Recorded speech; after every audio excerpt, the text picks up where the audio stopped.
Get into this, if you'll permit me, a little bit of a sort of extended metaphor.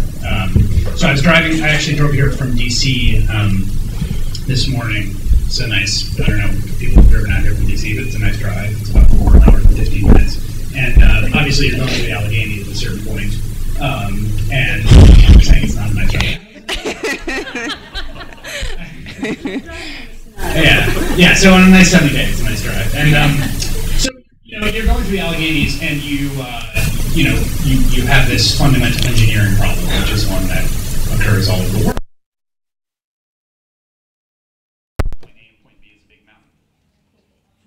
This is pretty fundamental. And if you've spent time in developing countries and places that don't have as advanced transportation infrastructure, there's all kinds of ways of solving this problem, which involve often going around the mountain, going up through the mountain. I was on a bus in Bolivia that crashed at the top of the mountain once, and we were stranded there for 7 hours. So those are all kind of less than ideal ways of getting around the problem. The engineering solution that we sort of started to spearhead around the 1920s and 30s actually was building a tunnel through the mountain. So you go through several of these tunnels on your way here, and they work. You go through them, and instead of it taking you 25 minutes or 30 minutes or 40 minutes to go up and around, you're through in about 5 minutes. So this, I think, actually serves as sort of a useful metaphor to think about the way that policy works in Washington and the difference between the way policy worked during the New Deal and the way it works now. There are lots of mountains in the political topography of Washington, D.C. And those mountains are loci of power. They are entrenched interests. They have names like Pharma, AHIP, with the health insurance companies. They have names like Bank of America, trade associations that you could list for forever. Yeah. Sorry, I'm not speaking into the mic now. Is this good? Yeah. So the question is, we have a set of goals we want to achieve as progressives, and we have a certain status quo that we inhabit now.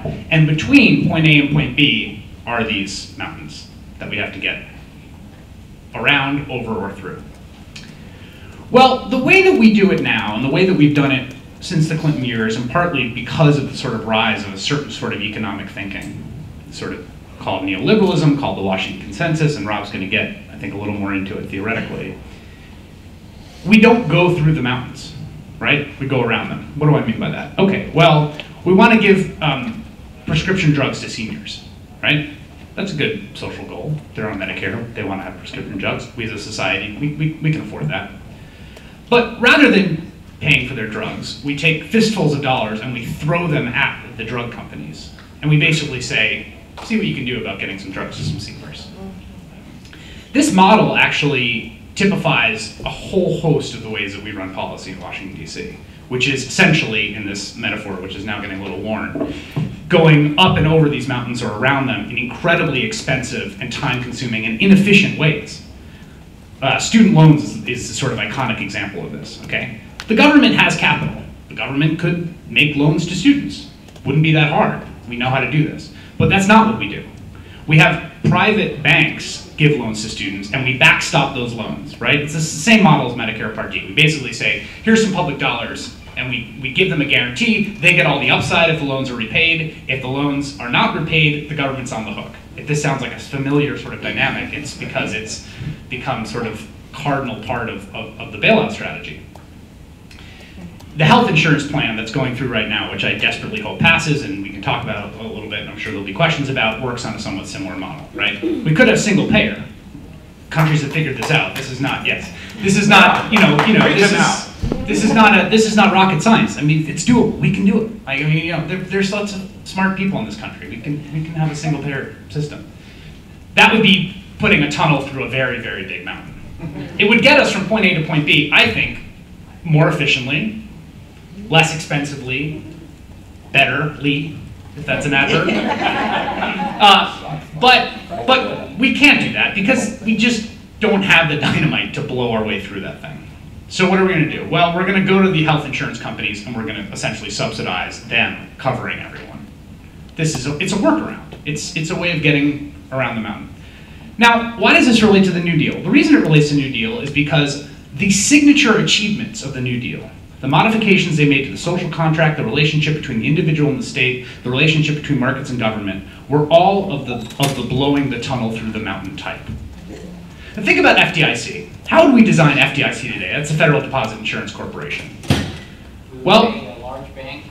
That's exactly right. What we would do is we wouldn't set up an independent government agency, which works very well, has run smoothly, has prevented bank runs since the bad old days of the bank runs that happened around 1931, 1932. We wouldn't do that today, right? Because the banks would be like, what, you're going to just step into this market? No, right? What we would do today if we were designing FDIC is we would choose a bunch of the banks and we would subsidize them insuring other banks. That's what we would do. That's how we would design the policy. The Home Ownership Loan Corporation, okay? This is actually a one-to-one comparison of a New Deal policy that was designed to attack a problem and a current policy that's designed a problem. What do we have? We have a lot of foreclosures, right? We have a lot of people underwater on their mortgages. What are we doing? We are subsidizing the lenders with public dollars and telling them, if we give you guys some money, will you go help those people? Right. And surprise, surprise, they have not really gotten off their asses to do it. Now, the Home Ownership Loan Corporation was faced with the exact same problem, the same mountain standing in the way between A and B. And what the Home Ownership Loan Corporation was, it went out and it bought the mortgages. Right? It went out and bought the mortgages and it directly renegotiated the terms of the mortgages. And you know what? It was very, very successful. So, this is a massive conceptual problem. It's a political economic problem, but it's also a conceptual problem. I think Rob's going to speak about the sort of conceptual basis of a little bit, and I'll end with this, which is that we have forgotten how to build these tunnels. We have lost this knowledge about how to plow through these mountains. We've lost some political will. We don't have the dynamite. But there's also technical knowledge we have lost about how to create and run good, efficient, clean, well-working government bureaucracies. And I want to close with this note about, which is, I think, an example of kind of what I'm talking about here. And this has to do with a hurricane that touched down in the East Coast September 21st, 1937. And it completely ravaged the East Coast. It was actually one of the worst hurricanes at the time. By Friday morning, so it touches down on Wednesday. By Friday morning, 100,000 Works Progress Administrators have been, 100,000 by Friday morning. No internet, right? No interstate system. From Wednesday to Friday, 100,000 Works Progress Administration workers had made their way to the afflicted area, okay? This comes from a book by Nick Taylor about the work progress. Through the region, WPA sewing rooms put aside their other work to produce clothing for flood victims. WPA nurses and nutritionists staffed refugee centers at schools and infirmaries, and kindergarten teachers set up children's playrooms. The head of the Red Cross at the time said it was one of the most amazing disaster recoveries this organization has ever known. So we have to recapture, A, the political ability to build these tunnels, and B, the technical know-how about how to go about doing it. And we're at point A right now, and we have to figure out the way to get to point B. So that's my